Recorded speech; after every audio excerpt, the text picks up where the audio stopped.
Aloha, welcome, beautiful souls. Thank you so much for joining us, heart followers, and for coming together.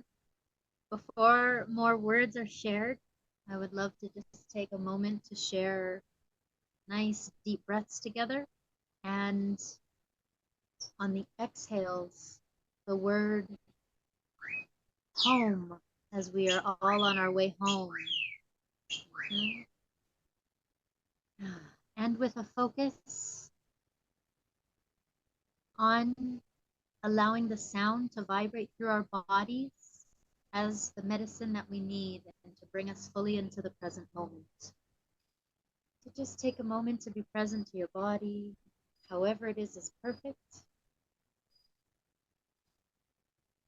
And inhaling in the nose,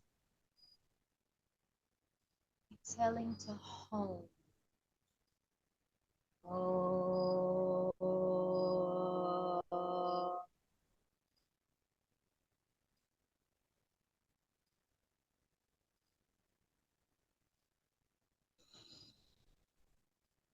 Breath.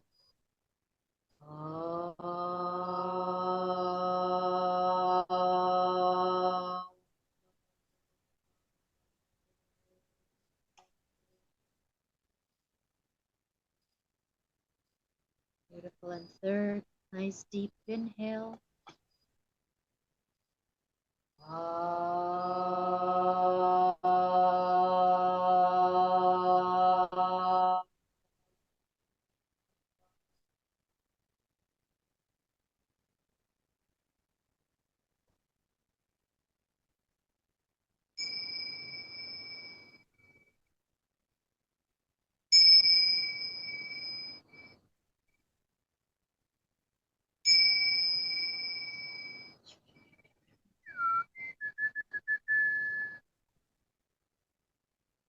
Aho, all our relations.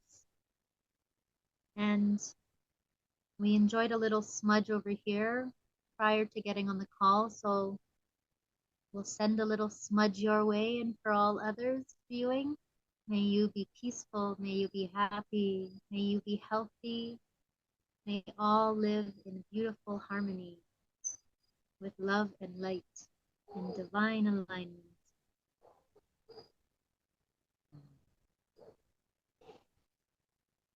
Okay.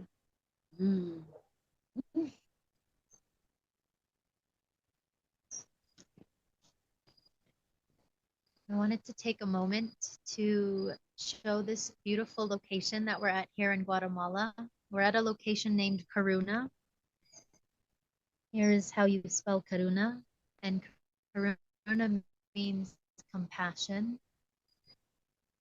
Also, just to show and honor the lake and the land that we're on. You can see it in the distance here, perhaps. Oop. Maybe the lighting is better that way.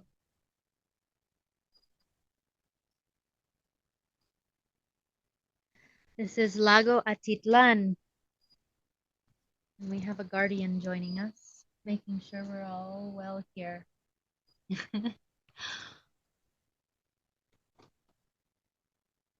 Ooh, namaskaram, namaskaram. So thank you so much again for joining in this moment. For those who don't know me, my name is Quisha, with a Q like an egg pie.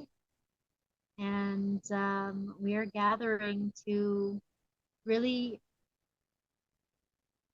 get acquainted with and reacquainted, for those who have been acquainted with the heart followers, but to the purpose. I was really feeling the importance of coming together to have a recap and also to share some upgrades and share some sisters along the path. So if you would like to introduce yourselves, whoever feels called first.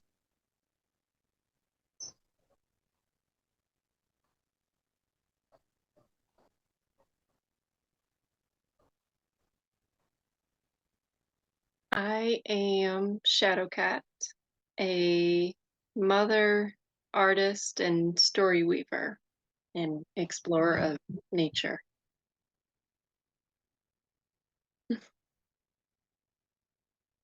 Aho, thank you, Shadowcat. And for those who don't know, Shadowcat is a big blessing to the Heart Followers webpage and has been finessing it with her magic and love. So thank you for all the work you do, balancing it with everything else in your life.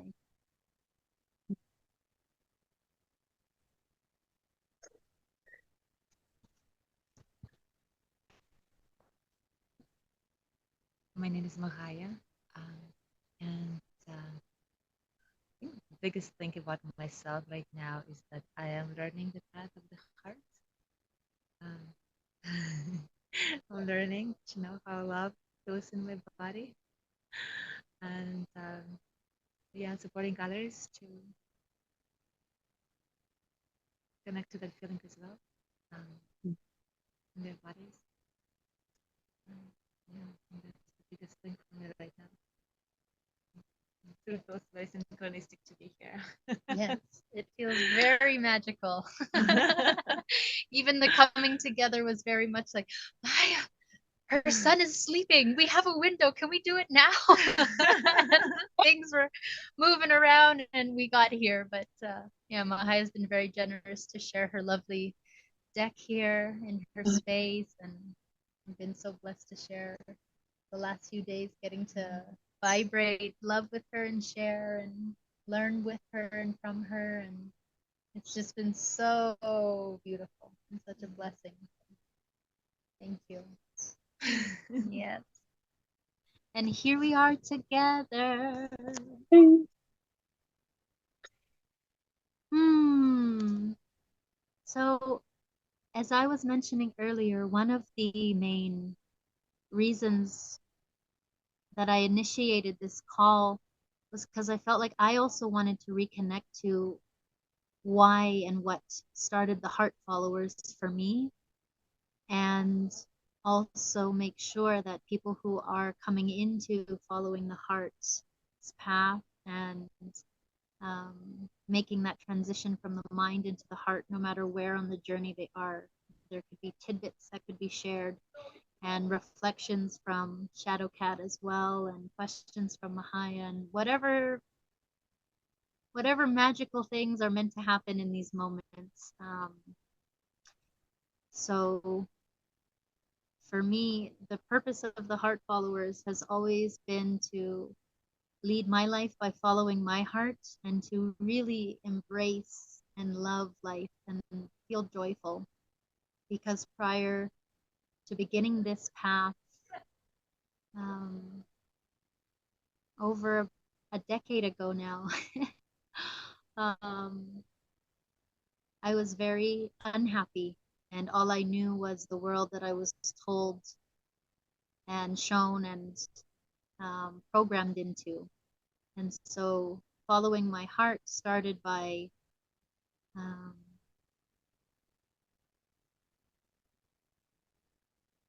starting with a mantra. I had this beautiful poster on my bedroom wall that I had purchased years ago at a department store, and it said, "Follow your heart."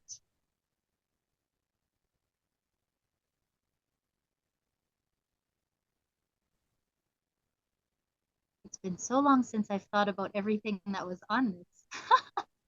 Follow your heart. This life is your message to the world. Let it be extraordinary. And so that was my mantra for the first 3 days of declaring that I'm going to be a heart follower and I want to inspire people around the world to also follow their hearts. And essentially, the essence of anyone who follows their heart is that everything we do from our heart center with love and because we truly feel enlivened and uh, joyful in what we're choosing to do with our energy.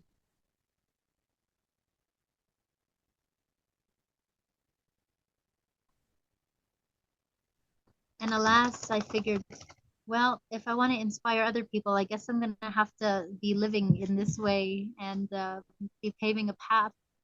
And so, fast forward, here we are 10.5 years later, with many stories and many experiences. And Shadow Cat has been, I believe, I met you within the first year of me beginning the Heart It was, Followers. it was close, at least. I don't remember where your first journey physically was to, which country.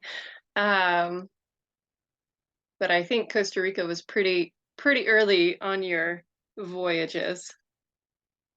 Yeah. Yeah, a lot of it started with choosing to finally follow my passion for music and always having wanted to be singing. And so I went to a songwriters retreat in the beautiful white water rafting area in northern BC and met some people from Nashville.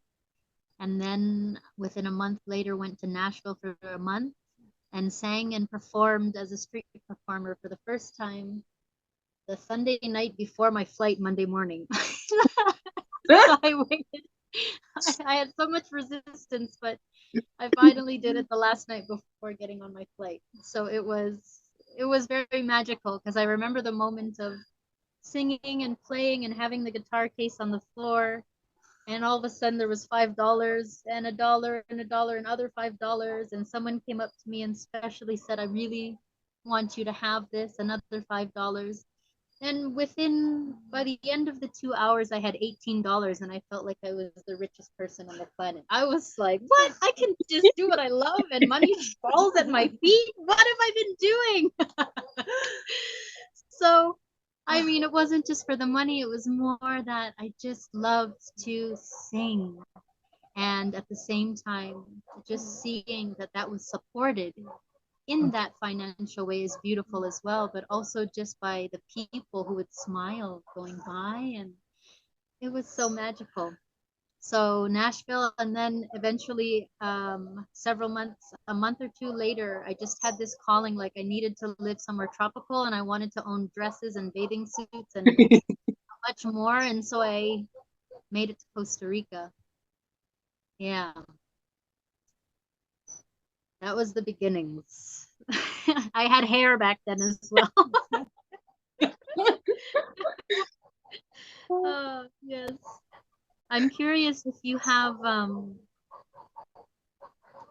any reflections from those earlier times, fast forwarding through these years together, because as I was telling Mahaya, you have been one of my main sisters and closest confidants and bestie friend along the path. So you've seen so much of what many people have not seen in the more intimate moments of the journey. So anything you feel called to reflect upon and to reminisce and share. I feel called to share the first time that I observed you.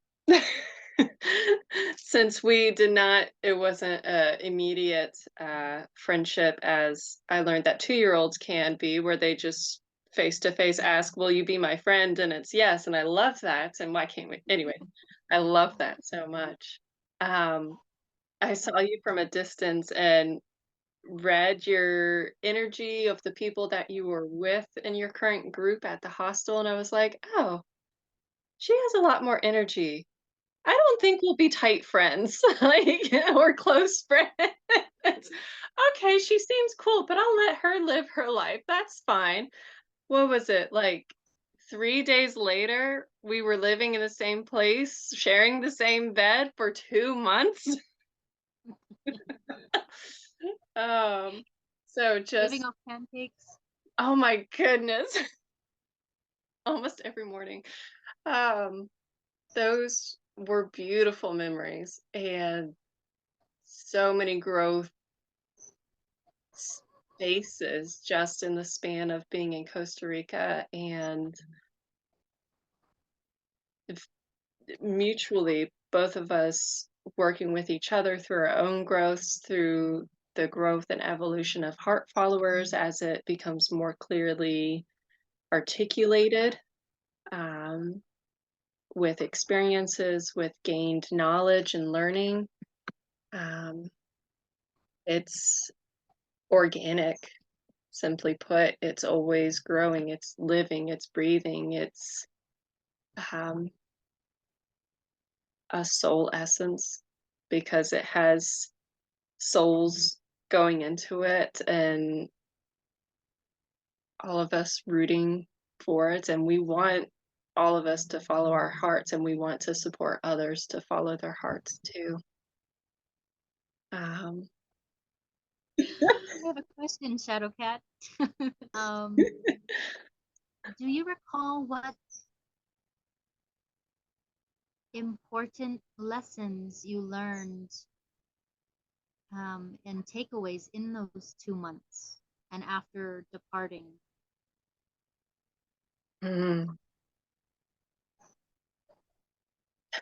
Only two. There were so many lessons. The one that's sifting to the foremost is not to give your power away to somebody. Not in the sense that power is scarcity, but power being yourself, who you are, your core, who you love to be. Birds were over here chirping. Could you hear them? They were giving you the like, that's right. They gave a woot woot when we first started this too. Also, yes. We are in harmony with all that is.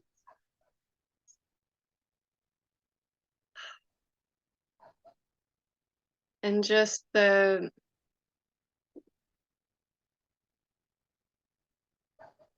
think the second biggest realization. Okay, I got two more. You, general term, we are always deserving of love, and there's no conservation of it. There's an abundance of love. And the other one is, it is easy and effortless to flow in the natural traditions and the natural nature syncopations, nature flow with the universe, and it's effortless just to be and ride it.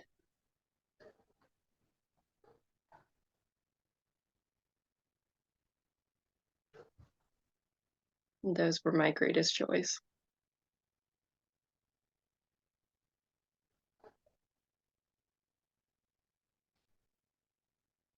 Thank you for sharing.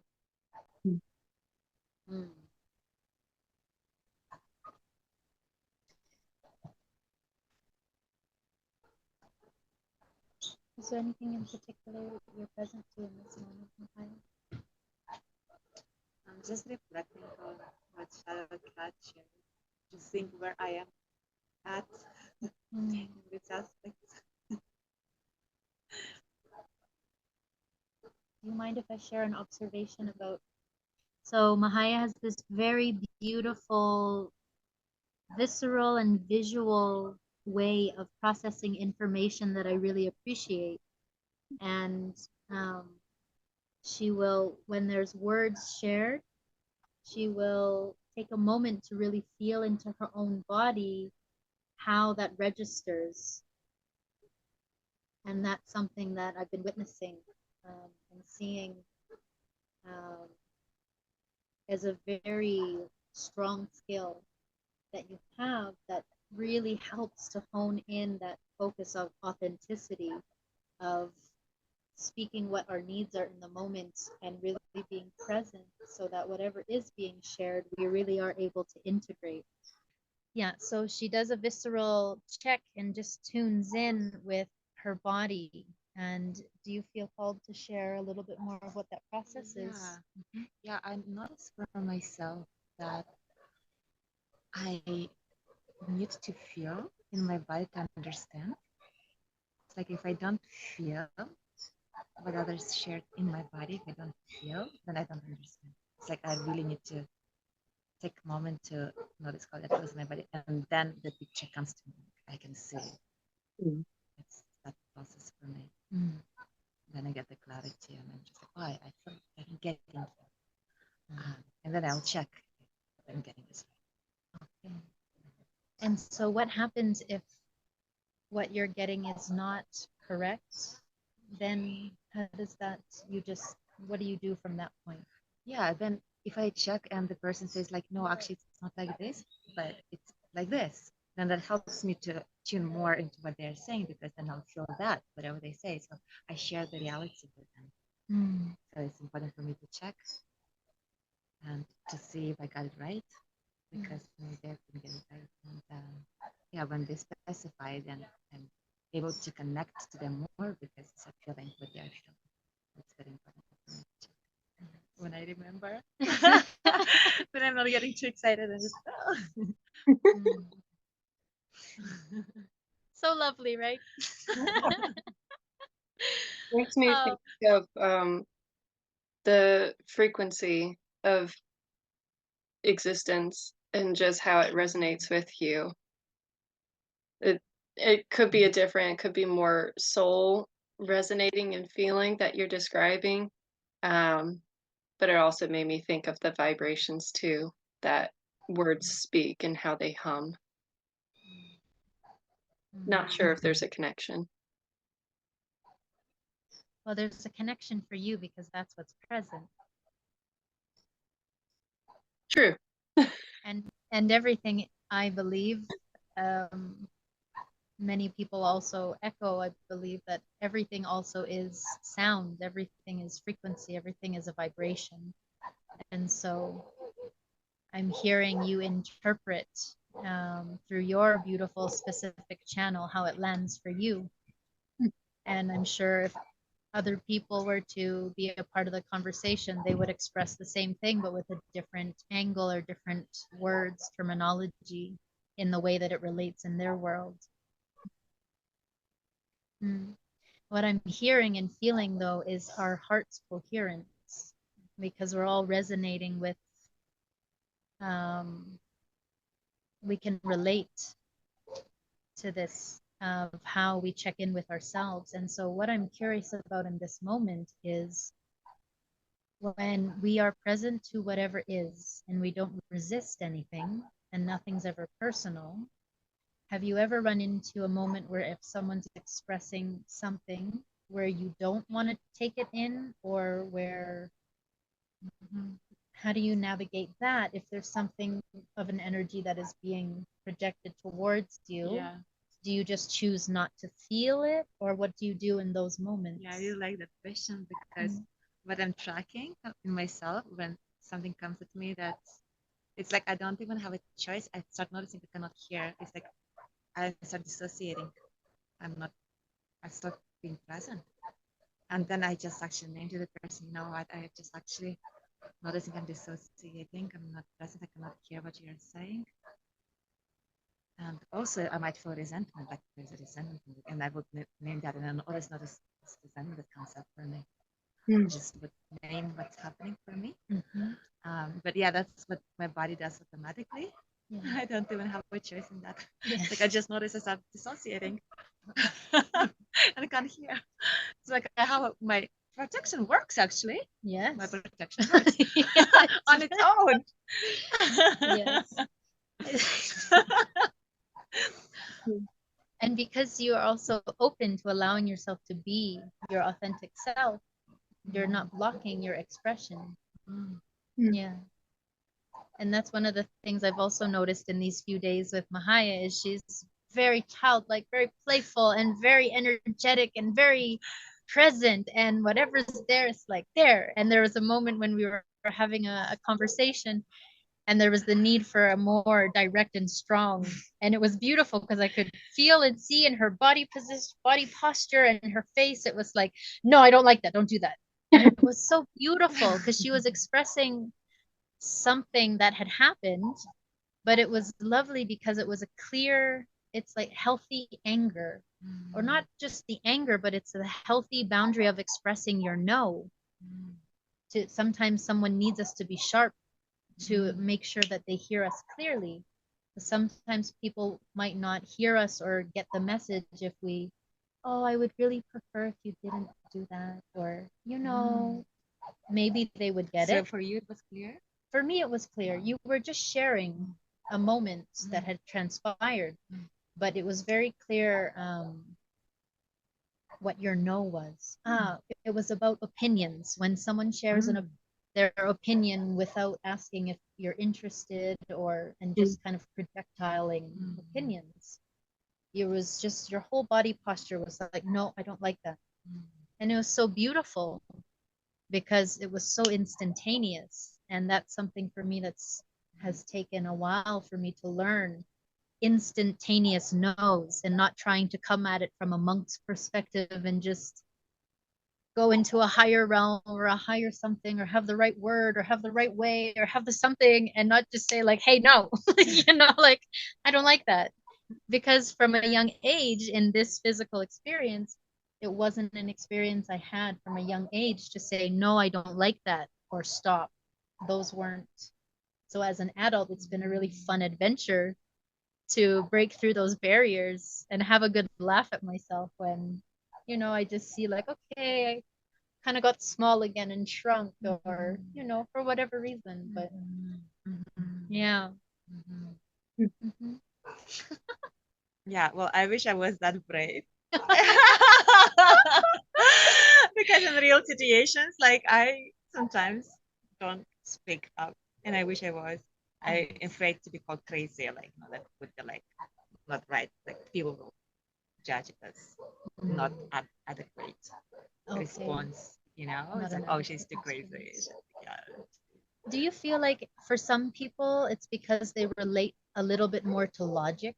It's not just about judgment sometimes, but sometimes some people are really logical. And if they can't relate to it on a free spirited kind of way, for them it's like they can't connect and go, oh, is this what's happening? Actually, I feel truly what's I left for me in that is that it's my projection that's how they will experience it, because I don't know until I check with them. Yes. So it's really my projection that keeps me away from stating what's true to me. Projection that others will judge me for that. Yes. But who knows if they will or not until I check with them. Yes. And on that note, also, however we choose to see people is also how they will have the opportunity to show up. So if I'm relating to you as love, you have the opportunity to be loving, period. If that's all you see in me, that's how I'm going to show up. Yes, exactly. Because you draw that forward by seeing that in me. Yes. And I feel like that's at the core of what has been accomplished with the heart follower's essence, so that everywhere I now flow, my primary tuning into is the hearts of everyone, and how can I serve their hearts without whatever other structures are in place, whether it's a business, whether it's a home, beliefs, rules. It's like I don't participate with any of it and go straight to, hi, my heart's here, your heart's there, what's going on? Okay. Yeah. That's why I feel everyone is drawn to your energy. And I was drawn to your energy. I can't say for everyone, but like when I saw you walk in 3 days ago, the Kirtan here at Karuna, like, who is this celestial being? I want to get to know her. And like the whole Kirtan, I was just watching you. And then when I had an opportunity, I came to introduce myself. And here we are. And here we are. Yes, it was very lovely to share in the kirtan together. And I could feel your energy from over there. And Mahaya was one of the souls that got up and was dancing at one point. And I was like, oh yeah, let's dance. Let's do some movement. So I got into the movement. So we were really just feeding off of each other. Yeah. Yeah. You plucked up that tone of your voice, and I'm like, oh my goodness, here comes the goofy part of Quisha's coming out right now. Yeah. I'm curious if you have any reflections, because we shared quite a bit of experiences that transpired really freshly the last few days, and how that lands for you in Virginia. Shadow cut. Yeah. Firstly, I want to say, Mahai, your smile when you opened your mouth and laughed, full-bellied laughter, that was the most beautiful thing I've seen. So gorgeous. Uh, I like those moments. See, I could make a painting out of that. It's just, or like put it in a book. This is how my mind works. You might be in a book. Disclaimer. Um, it's so reeling it back to the question, being in Virginia, I love connecting with the heart followers' journeys, and it's centering for me. There's a lot of distractions here, a lot of responsibilities that I am learning how to stay centered and grounded through, including breathing techniques that little boys in our neighborhood teaches us about the palm hand thing to stay calm, even though your 2-year-old is probably hungry and tired, and it's beautiful. I love it.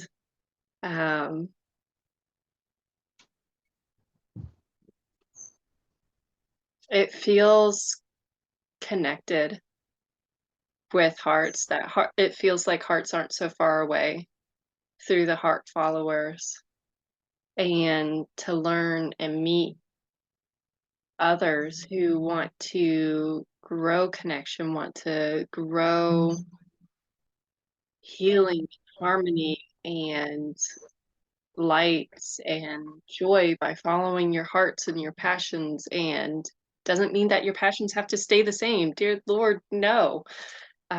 We're organic. We shift like the moon phases and the tides that ebb and flows. The trees change throughout the seasons. We're not supposed to stay the same. And that's beautiful. That's perfect. It's invigorating and adds zest to my life. I get excited. There's a sister here who has a physical confirmation of her confirmation and support.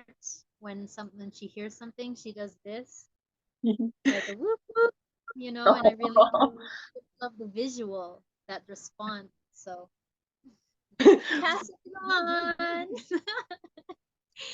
And so I just wanted, for people's reference, the spiral on the palm. Do you want to just explain that for others, it's a self-soothing method, yes?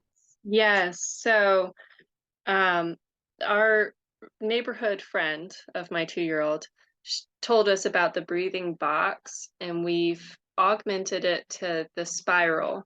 So as you inhale, you're going inward and you find your center, and then you begin to exhale and come back out into your body.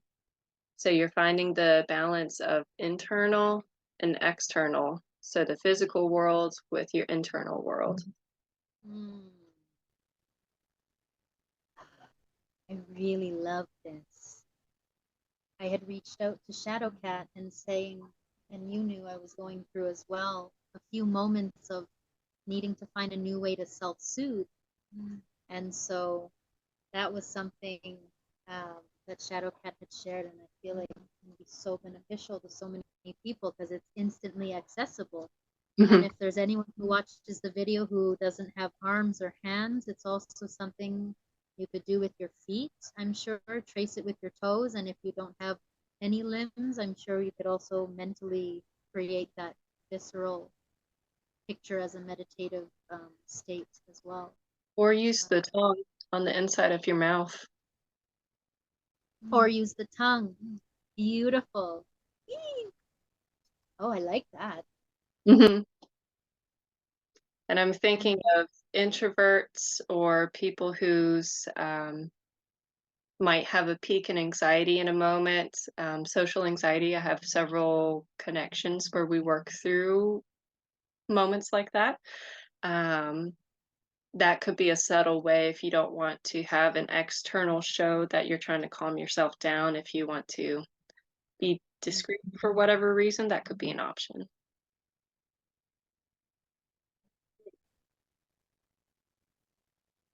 Oh yeah.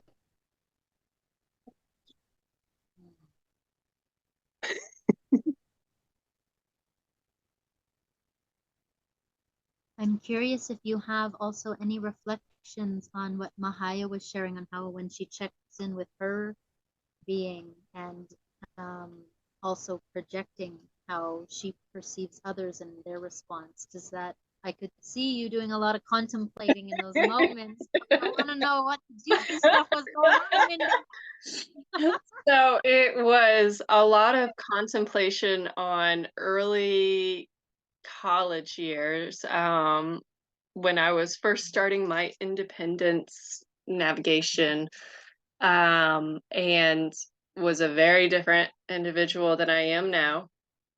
Lots of growth, but there was this episode where I was with a friend and she looked at this gentleman who was dressed in attire that would make you think that he's rough around the edges, um, just like a comic book, storybook kind of depiction stereotype of a bad guy.